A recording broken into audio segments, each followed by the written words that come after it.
I love that they're getting called out. I just love it, love it, love it. So here's these kids at Harvard, right? Like Harvard's supposed to be such a great school, blah, blah, blah. Joint statement by Harvard Palestinian Solidarity Groups on the situation in Palestine. We, the undersigned student organizations, hold the Israeli regime entirely responsible for all the unfolding violence. You schmucks, you jerks. And thank goodness there are some people that are coming to their senses and saying, you know what? Those Harvard kids, we're not going to hire them. You've got Bill Ackman, and also the guy who's the CEO of Apollo, which is a massive, massive hedge fund. Bill Ackman has a huge hedge fund too. We're talking people with very, very deep pockets, right?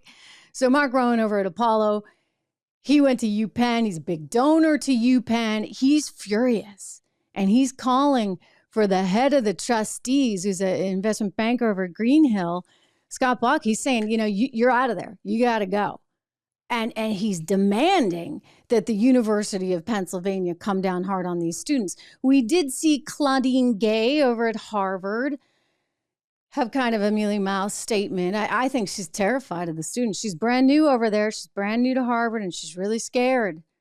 It's the first Black woman president of Harvard University. Well, I credit Larry Summers, because Larry Summers, the former president of Harvard University, is like, whoa, I've never felt so distant, right? So disenfranchised from Harvard, an institution I've been affiliated with for 50 years as I do now. I look at the kids of Columbia, my own alma mater, and I say, what is going on? Like, why are they all about this? Why? Oh, because it's always the underdog. It's always about somebody getting oppressed. It's always about the victim, because the victim somehow can't do anything to help themselves, despite the fact that we gave nearly $300 million to Palestine this year. That's the Biden administration. Trump wouldn't give them a dime. Well, we did that, and where did that money go? Does it go to actually help kids and get them a better education? Does it go to building infrastructure? Does it go to helping ensure that you can have a vibrant, successful economy? Nope. A lot of that money, sadly, goes to, and they'll tell you, oh, it doesn't directly go. You're supposed to go to food and this, that, and the other. Again, money's fungible. I hate to break it to you, Blinken and Biden, but money is fungible. And so, sure, you know, you can say it's going for this, but then it goes for something else entirely. And so all this money that we've been giving to Palestine, it's not going to make Palestine a better place. No, because there's no interest in a two-state solution, not when you can feed a narrative of victimhood. When you can keep telling people that you're not going to ever be successful because it's the Jews in Israel that are holding you back. Or, you know what, you're growing up Black in America, forget about it. You're never going to have a chance at anything unless we hand you something because you're Black, and there are white people that are oppressing you and keeping you down. I mean, this is the mantra that we're getting. And by the way, where did it come from? Ivy League institutions. This is where all this CRT started.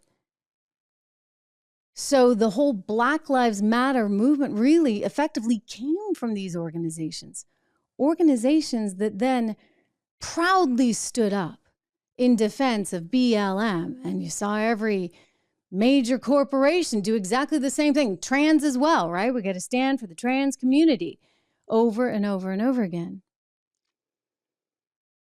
And yet when people are slaughtered, minorities, you know, you think back to the Holocaust and the 6 million Jews that were slaughtered then, and you look at what happened this weekend, and you mean to tell me that these pompous, elitist idiots at Harvard and Columbia and these UPenn and everywhere else, they can't stand up for the so-called minorities that they're all about? No, I guess not, because those minorities have a different color skin.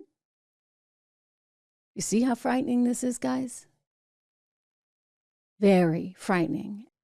Hey everyone, Trish Regan here. If you enjoyed that clip, please do me the favor of subscribing to the channel. Just hit that little subscribe button right over there. Did I do that right? Not quite, but you know where it is. Subscribe to the channel, hit the bell so that you get the alerts, and I'll see you back on the show.